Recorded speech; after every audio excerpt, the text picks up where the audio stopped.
Assalamualaikum warahmatullahi wabarakatuh. Perkenalkan, nama saya Bima Satria Wibowo dari 10 MIPA 1 absen 8 akan mempresentasikan tentang teks eksposisi. Yang pertama, saya akan menjelaskan tentang pengertian teks eksposisi. Teks eksposisi merupakan teks non-fiksi yang membuat dan menjelaskan suatu informasi atau pengetahuan berdasarkan fakta sebenarnya. Yang kedua, saya akan menjelaskan tujuan teks eksposisi.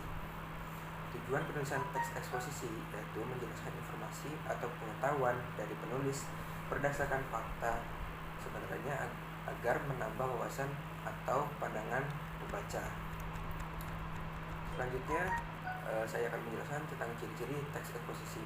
Ciri-ciri teks eksposisi dibagi menjadi 4, yaitu pertama, menyampaikan informasi atau pengetahuan secara singkat, jelas, padat, dan lugas. Yang kedua, informasi atau pengetahuan berdasarkan kondisi sebenarnya. Yang ketiga, ada isi informasi atau pengetahuan mengandung unsur apa, siapa, di mana, kapan, dan mengapa. Yang terakhir, ada teks eksposisi bersifat objektif atau sesuai kebahasaan. Selanjutnya saya akan menjelaskan tentang struktur teks eksposisi. Yang pertama ada pernyataan pendapat atau tesis. Bisa disebut juga sebagai bagian gagasan utama. Di bagian ini penulis menyampaikan inti informasi atau penjelasan yang akan disampaikan. Yang kedua ada penjelasan atau argumentasi. Di bagian ini penulis menjabarkan latar belakang pemilihan gagasan utama berdasarkan fakta yang memperkuat. Ketiga ada penegasan ulang atau rekomendasi, merupakan struktur penutup teks eksposisi. Di bagian ini penulis menulis kembali simpulan secara singkat dan jelas. Yang selanjutnya ada pola penyusun teks eksposisi. Yang pertama ada pola deduktif.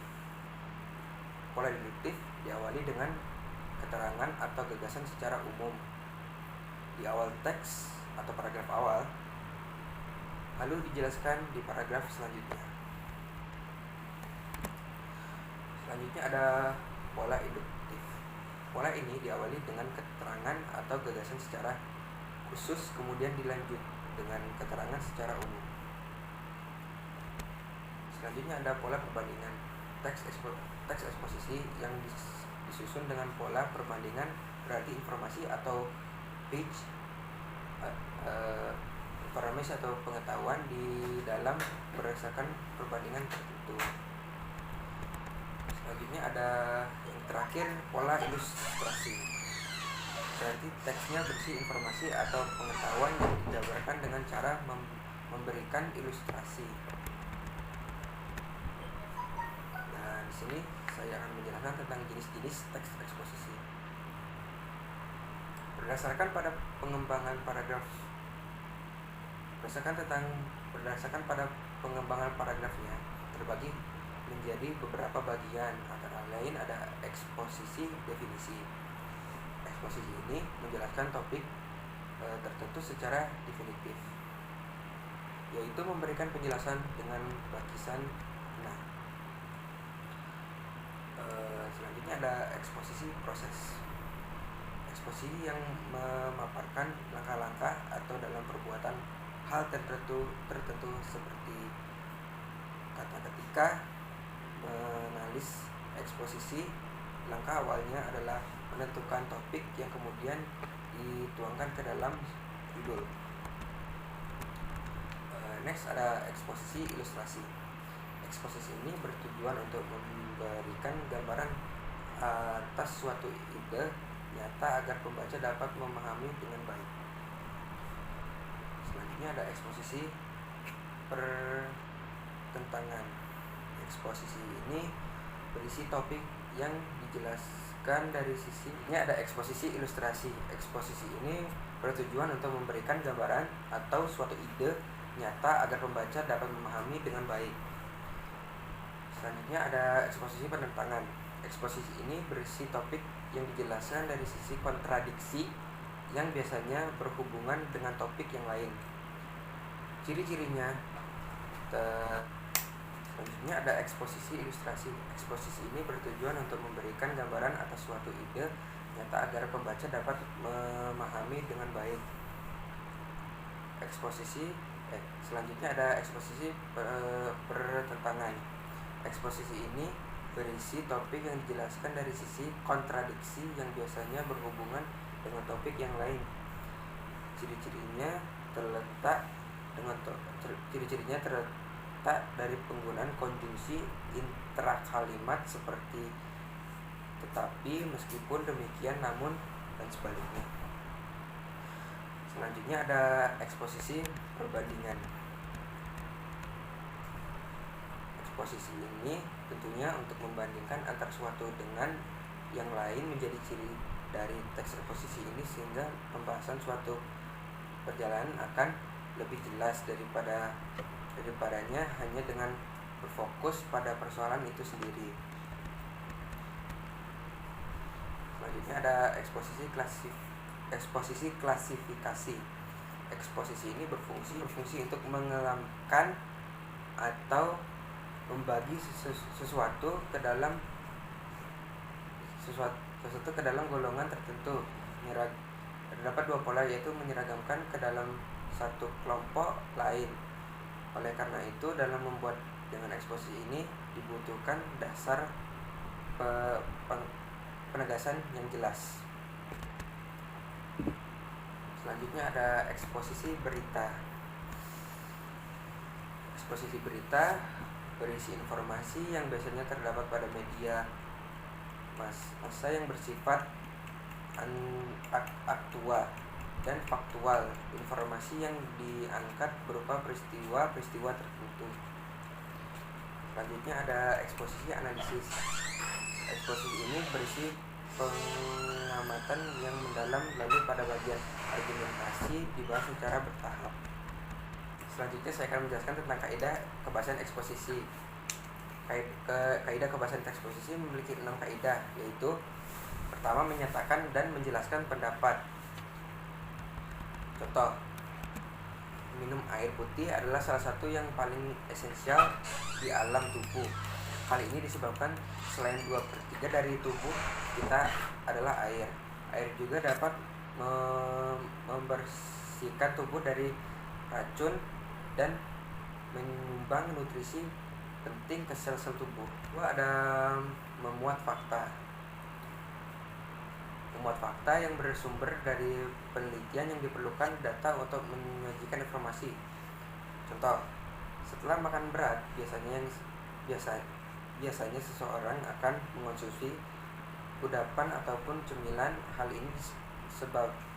ini sebenarnya menurut penelitian di Institute of Health bukanlah sebuah kebiasaan buruk, bahkan sebaliknya, sebab dapat menjaga keseimbangan gula dalam tubuh.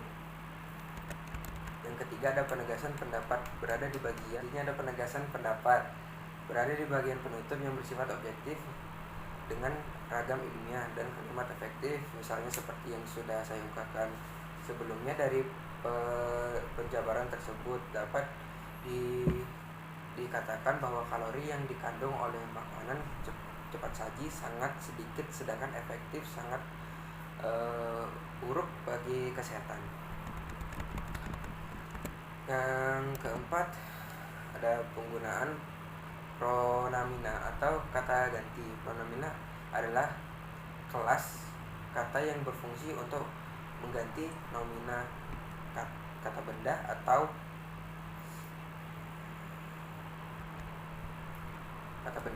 frasa nomina. Contohnya, ibu sudah pulang ke rumah. Dia sebelumnya telah pergi ke pasar. Kata dia termasuk pronomina dan berfungsi mengganti kata.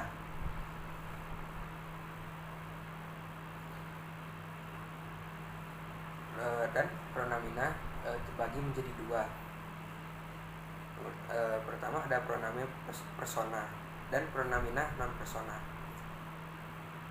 pronomina persona terbagi menjadi pronomina orang, orang pertama, kedua, dan ketiga. Sementara itu pronomina non persona yang digunakan untuk penunjuk ia, dia, anda, kamu, aku, saudara,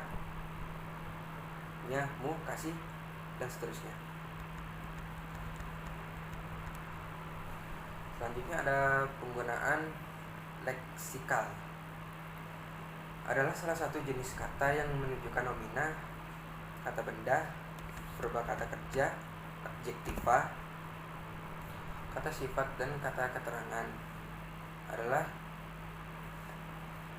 kata keterangan adverbia.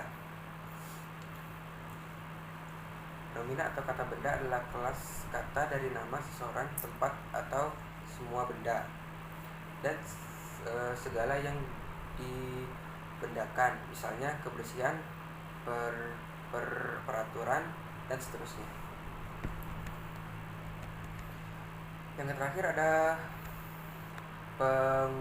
penggunaan konjungsi atau kata hubung dalam teks eksposisi, berfungsi agar argumentasi penulisan dapat diperkuat. Misal, seni didong merupakan salah satu seni tradisi lisan asal masyarakat Gayo Aceh, yang seyogyanya dilestarikan oleh generasi muda bangsa karena sudah semakin tergerus dengan perkembangan teknologi. Kata yang pada kalimat ini merupakan konjungsi yang berperan sebagai penguat argumen akan kondisi didong saat ini. Begitupun kata karena yang berfungsi sebagai penanda alasan kenapa didong perlu dilestarikan. Oke, yang terakhir saya akan menjelaskan tentang peta konsepnya teks eksposisi. Teks eksposisi dibagi menjadi struktur dan unsur kebahasaan. Yang pertama saya akan menjelaskan tentang struktur. Struktur dibagi menjadi 3, yaitu tesis, argumentasi, dan penegasan ulang. Untuk unsur kebahasaan dibagi menjadi 5, yaitu makna suatu istilah, adjektiva, afiksasi, dan kata dan frasa adjektiva. Dan yang terakhir ada kalimat transitif dan kalimat intransitif. Kalimat-kalimat tersebut tujuannya untuk menentukan gagasan pokok dan gagasan penjelas, dan menyusun ulang gagasan ke dalam teks eksposisi. Sekian dari saya. Wassalamualaikum warahmatullahi wabarakatuh.